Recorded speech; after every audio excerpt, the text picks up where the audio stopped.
चूरू से राजेंद्र जी राठौड़ ने हनुमान जी के डर से चूरू को छोड़ के और तारानगर की रवानगी ले ली है। यह हनुमान जी की ताकत है। और सरदार शहर के अंदर पिछला उपचुनाव हम लोगों ने लड़ा, लगभग 50,000 के करीब वोट लिए।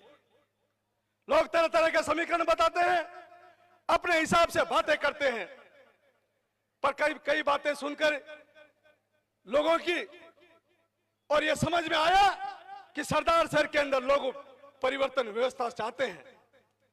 भारतीय जनता पार्टी तो यहां भारतीय जनता पार्टी के रोज पर्यवेक्षक आते हैं, कार्यकर्ताओं की रीढ़ की हड्डी बताते हैं। उन लोगों ने कार्यकर्ताओं की रीढ़ की हड्डी को तोड़ दिया और चले हुए कारतूस को इस सरदार शहर की तरफ मोड़ दिया। आप बताओ सरदार शहर के लोगों, यह तारानगर है क्या?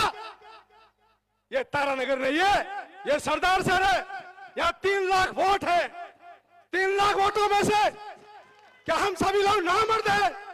क्या हम सभी लोग इतने कमजोर हो गए कि भारतीय जनता पार्टी एक ऐसे आदमी को यहां भेजना चाहती है जो हमारा नुमाइंदा बनने की ताकत भी नहीं रखता, अपने पिता के नाम से वो काम करना चाहता है। पिता के नाम से सिर्फ वोट लेकर यहाँ राजनीति कोई नहीं कर सकता। या किसानों की लड़ाई लड़नी पड़ेगी आपको, या गरीबों की लड़ाई लड़नी पड़ेगी आपको। भारतीय जनता पार्टी ने एक व्यापार शुरू कर रखा है यहाँ पर कि ज्यादा पैसे लाओ और टिकट ले जाओ, लेकिन आरएलपी पार्टी इस व्यवस्था को बदलेगी और काम करने वाले लोगों का सम्मान करेगी। किसान के बेटे का, मजदूर के बेटे का, छोटे दुकानदार का ही सम्मान करेगी। इसलिए आप लोग इस बात से दिमाग से निकाल देना।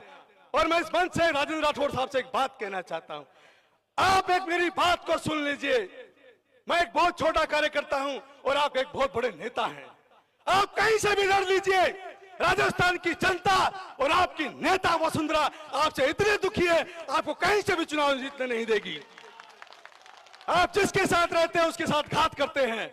2003 में हरिशंकर भाभरा को हराया, देवी सिंह भाटी को हराया। आज आपकी बारी है, आपके कर्मों का फल आपको भुगतना पड़ेगा, आप चाहे कुछ भी कर लेना। सरदार शहर के अंदर तरह तरह के लोग ड्रामे कर रहे हैं। या अशोक जी पिंचा 7 बार टिकट ले आए, फिर भी दिल्ली में पड़े हुए 15 दिन से। अरे कुछ तो शर्म करो, आपको जनता नकार रही है, बार बार आपको नकार रही है, फिर भी आप किसी दूसरे को लाना नहीं चाहते, क्योंकि आप जानते हैं आप सिर्फ हम पर शासन करना चाहते हैं, पार्टी का नाम लेकर हमारे वोट लेना चाहते हैं, जो कि आप इसके हकदार नहीं है। अरे वोट हमारा तो टिकट तुम्हारी कैसे होगी, यह बताओ हमें। जब वोट हमारा है तो आप हमारे पे राज नहीं कर सकते इस सब पे, लेकिन ऐसे इंपोर्ट किए हुए लोग हम कभी स्वीकार नहीं करेंगे। साथियों, नेताजी को आगे जाना है। आप लोगों ने मेरी बात सुनी, अगर किसी को मेरी बात का बुरा लगा हो तो उसके लिए माफी चाहूंगा।